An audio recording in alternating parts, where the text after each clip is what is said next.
Charlie, you're getting my first questions. I'm following up on something you told my colleague at Star Wars Celebration. You said that one of the most exciting things about working on this project was that through the language and the development of these characters, you realize that bad and good is in the eyes of the beholder. I got in trouble for this question. Really? Oh, yeah. Can you tease specifically how Yord personally must reckon with that particular idea? Ooh, it's hard to not, because into the episodes, there's so much we can't give away. Mm-hmm. Yord is invested and committed to the council. He is committed to this Jedi force leading the people, leading the universe into a positive light. And I think he truly believes the good that is grounded in that. Though, life is way more complicated. And I think of the times, as kids, when you realize your parents aren't gods, you know what I mean? That moment when the kind of shatter comes and everybody becomes just human. You have a little bit more empathy, but it also creates this kind of I feel like I've been lied to or manipulated in some ways. I think that's some of the experiences that Yord is terrified by and may come to experience, but I can't really talk about things. But yes, I did get in trouble for this answer at Star Wars Con. I got heat. Yeah. And in my mind, it's so funny to me because it literally, as a person who's outside and just a fan coming in, that was what was so beautiful and interesting to me. People have been talking to me online about how Darth Vader is such a bad person. It's very clear, and it's very well established from those actions. But if you can't look and see that Anakin blowing up the Death Star possibly killed millions and millions of people. I'm going to get in trouble for saying this right now. You should just shut up. You should shut up. I love it. You should shut up. That is the beauty of this story, and it's the beauty of life that it's you. It is nuanced. It's not about not holding people to the fire when they do make the wrong decisions or when they are bad, but recognizing why they led to the places that they led is important. I think it's why Lucas wrote it. I'm sorry. It's why I've kind of stopped using the word villain, because I feel like people look at a villain as a surface level, bad person. Whereas if I say antagonist, at least that implies depth and that we'll get some justifications for why they've done what they've done. Yes. Which is honestly, in the end, it's better for understanding and not trying to be best friends. We're not trying to take everybody in, but knowing where you have your protections and your boundaries. I love how I'm following up that really thoughtful answer with this particular question, but I always wonder about this. Did Leslie ever tell you why his lightsaber is orange? Oh, I did my own research. Okay. No, and they actually gave me a green one first, and you were calling me out about this yesterday. Yeah. I was super excited to have green. Just because the connections to all of those characters.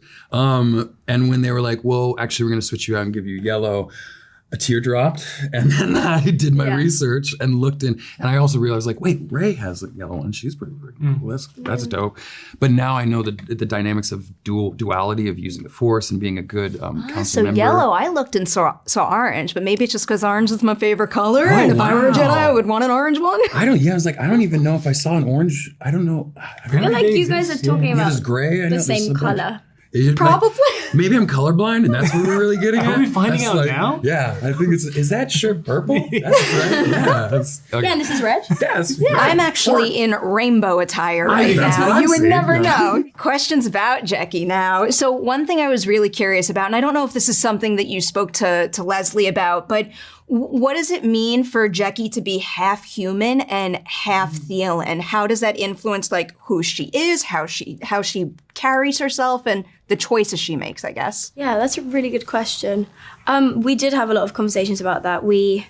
I like to know the whole backstory to my character, and Leslie sort of gave me a lot of freedom I'd talk to her, but I'd come with all the ideas and she'd be like, yeah, that's good, or that doesn't work for Jojo. But we spoke about it a lot, and that I do think that does really influence you. And I think also we spoke about this a lot, how these characters come to be is through their childhoods, and these are children who have basically been ripped of their childhoods and taken into this institution where they've been trained to be Jedi. So what does it do to a child to take them away from their family, away from their planet, away from their culture, and be thrown into this melting pot too, with a bunch of other. Yeah, exactly. So I think the way that we looked at it was from that point, from how does that affect a child, and what does that child look like now as a grown-up? To follow up on that a little, do you think that she left her home world and her people with enthusiasm for training to become a Jedi? I think so. The way that I imagined it, she comes from a poorer background, and I think that was like the salvation in a way. I feel like I can feel that in the performance too. Just like her respect for and eagerness to learn more about the Jedi Order and how to operate there. In a complete shift now, I don't trust Qimir. Like, do not trust this guy one bit. When you are playing a character who is mysterious and has to spark that doubt in viewer, I know I want to say bless you so bad, and wants to spark that doubt in viewers, do you have to come up with like an anchor of sorts, something to play that game, but still make sure he has some consistency to him? Yeah, I mean, I feel with Qimir and having, long conversations with Leslie as well, it's very much leaning into the lightheartedness of a character that has to hide or that doesn't really trust anybody or is kind of a lone wolf. You either get kind of the class clown aspect, or you get the charismatic Han Solo character. So we lean more into the class clown, trying to like, kind of aloof and like doesn't really know what's going on, but maybe kind of is smarter than you think type of deal. But yeah, I mean, when it comes to the Jedi or the Sith, to him, it's like about creating his own path as opposed to following either or. I don't know if having discussions with friends and having their theories like getting in my head is affecting this, but like I don't know how much I believe what you're saying. Don't believe I feel like there's say. more there, and I can't wait to see more beyond episode 4. Leaning back into the lightsabers a little, I had read a quote from Manny saying, you had lightsaber envy until you realized how physically demanding the training was. So for the two of you, what single aspect of lightsaber training surprised you in terms of how difficult it was to master?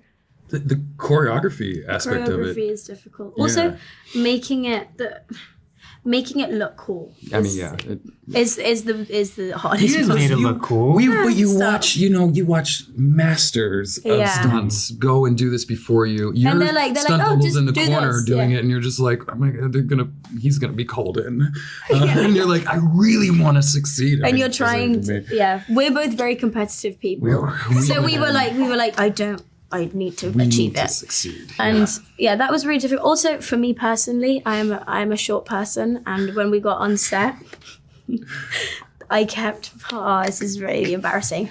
The lightsaber kept hitting the ground whenever I'd twirl it, so they had to give me a shortened, like short person version of it, because it really did not look cool. I'd like twirl it and be like, bonk. For what it's worth, I would have had the same problem. Well, I'm glad someone relates to it because it was really embarrassing.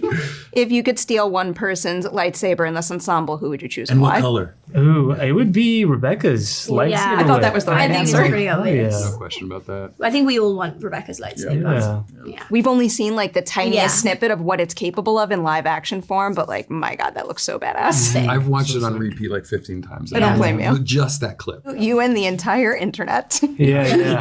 So I'll end with a group question for all of you about working with Leslie, because obviously I've been a big fan of hers from her other work for a long, long time. But another thing that I keep reading came in handy on this set was that she is a Star Wars super fan. Yes. So can you each give me an example of a time when like her extensive knowledge into this lore helped you like crack a tough scene or find something in your character that you wouldn't have been able to without her? Leslie was incredible, and she is incredible at this in every one of her projects, at collaborating with the people that are involved. At least, and I can only speak from our aspect, but such a brilliant job at bringing us on and allowing us to find our own voices and our own connections to the characters, which I just think breathes life into a performance in a very specific and detailed way.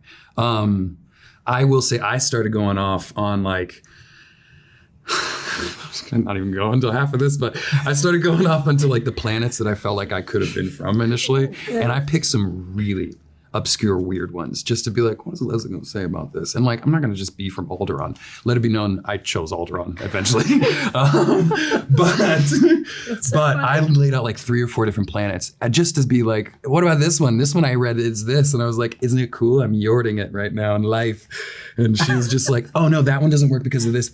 And I was like, oh. And she's like, and that one is too far out of it. It's a different galaxy. So I'm like, Also, she really off knows the top of her head. Off the top of her head. I believe This isn't like she Googled it and then she was like, no, actually, this is in the moment. And I was like, okay, Alderaan is it. We're good. Yeah. No, like I can't remember specific phrases or sentences, but Leslie really does love to pay an ode to, like, you know, the trilogy, the original trilogy or the prequels. And there are certain lines that are in there that, or certain scenes and how they're filmed cinematically that they are really mimicking, or there are parallels to, you know, previous scenes that we've seen in other movies. So she just, she knows her stuff. Oh yeah.